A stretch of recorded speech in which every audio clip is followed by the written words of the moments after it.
Okay, so in today's lesson, we're dividing, and we're using divisors that are multiples of 10, and we're setting things up using an estimate. We're solving problems, and we're running a check. And as you can see in the first problem here, here's their solving. 20 going into 71 three times.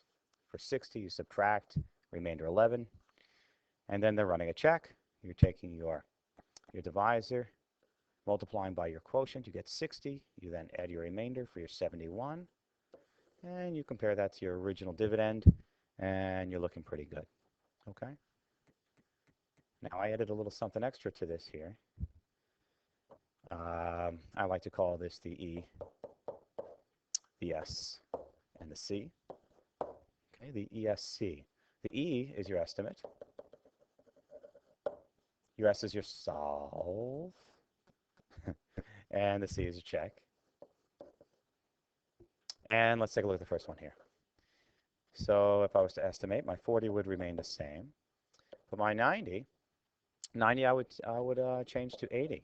Why 80? Because it divides evenly with 40, or by 40. So I get an answer of 2. So my estimate is 2.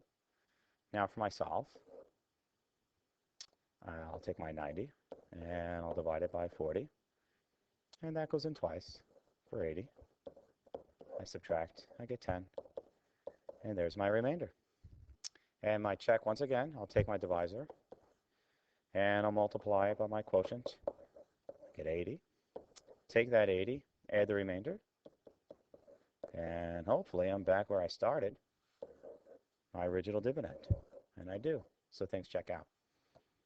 One more thing I want to show you, though. Speaking of tape diagrams, a lot of diagrams this year. To take a look at this particular problem as far as a tape diagram is concerned, it's kind of great, actually. Never did this before, but works out very well. So here's my tape, and my total here is my dividend.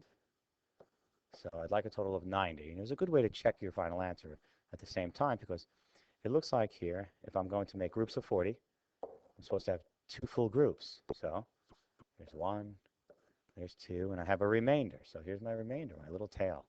My remainder of 10. And each of the groups is worth 40. So I have 2 groups of 40. Here's my first 40. Here's my second 40. Here's my remainder. And 40 plus 10 gives me 90. And there you have it. Okay. So that's what we did today. Super stuff. Good luck. Take care. Bye-bye.